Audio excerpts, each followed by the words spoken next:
These are the busy streets of Amchi, Mumbai. This documentary is about Mumbai.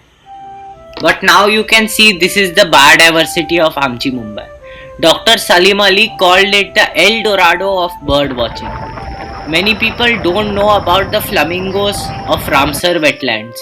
Survey said that 70% of people don't know. And this is a black kite, which is common in the city. You can see one at my balcony. This is a butterfly known as the plain tiger. There is also a striped tiger. The city also has many mammals, such as langurs. Parakeets, rose-ringed and alexandrine are a common sight in the city. This is an invasive species of turtle seen on the IIT Bombay campus. It is known as the red-eared slider and it originates from North America. But as it's a captive escapee over here. This is the Indian peafowl and the one you see in a video is the peahen. In many areas they come to forage in the early morning. But the campus has very other surprises also, such as a leopard. This is the pride of Sanjay Gandhi. But would you want a Mumbai like this or this? This is what a Mumbai would look like with no biodiversity. This could very well be a future soon, friends, even though it looks grim. Mumbai has a large amount of biodiversity, but very few know about it. Fortunately, there are many helping us, including BNHS and WWF. But how can you help? Before we forget, let's listen to the whispers of the wild. Dr. Salim Ali said that birds reflect the health of our planet. Walter G. Rosen is credited with popularizing the term biodiversity in 1985. Every species is a masterpiece, exquisitely adapted to the particular environment in which it has survived. This was said by Jane Goodall.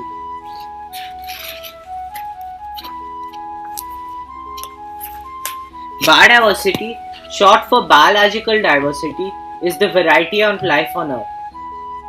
It encompasses the variety of species and the genetic differences within those species and the ecosystems they form.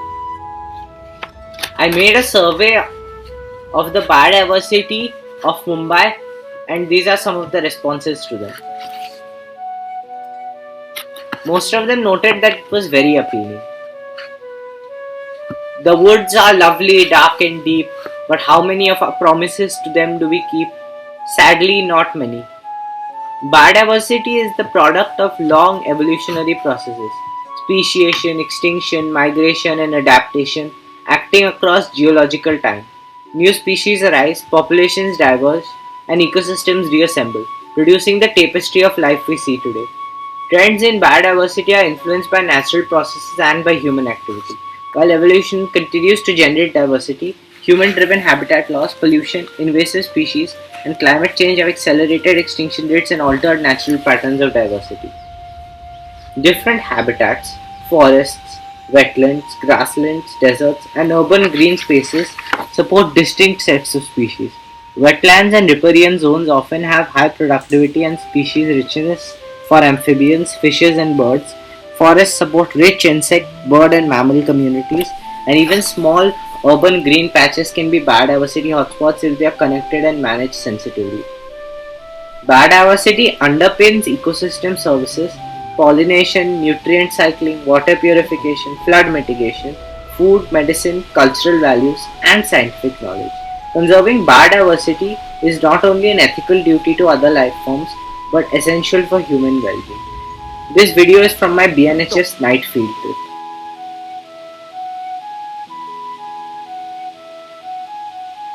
Bioacoustics is a new cross-disciplinary field that studies how animals produce, transmit and perceive sounds within their ecosystem.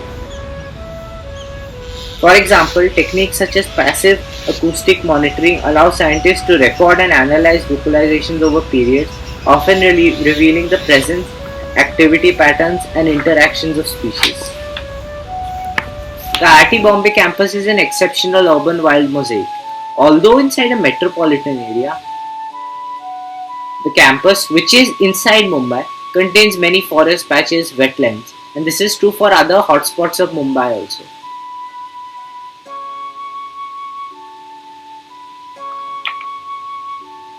There are many habitats in Mumbai, which include forested areas, such as semi-evergreen and scrub patches within native trees and shrubs. Also, wetlands, marshy zones, ponds, canals, and the lakeshore of Powai Lake. There can also be open green spaces, which are not as common, lawns, lake shores, and scrubby grassland. Many urbanized species, such as the pigeon and myna, have thrived in man made habitats parks, residential blocks, academic buildings, and roads. Many even mammal species have learned to thrive in man made habitats, such as the dog and cat, and many reptile species as well, such as the house geckos.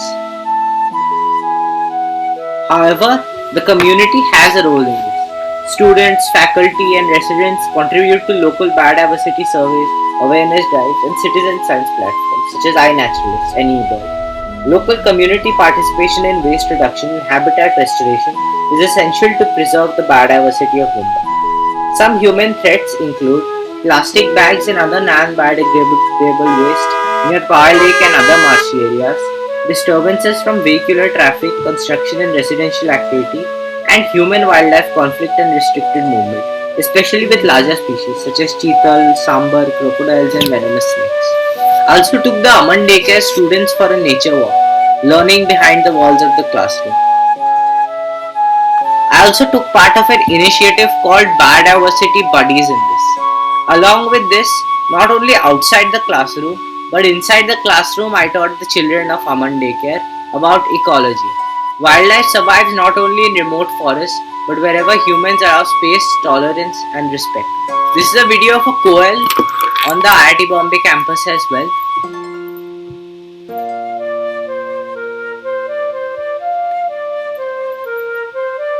In conclusion, I can say that while Mumbai has a large amount of biodiversity, it is quickly diminishing and is nothing of the amount of biodiversity that was there recently ago. Can Amchi Mumbai learn from other conservation models such as Amboseli, the Jhalna Leopard Park, Ranthambore, and Jim Corbett to inspire? Yes, it certainly can.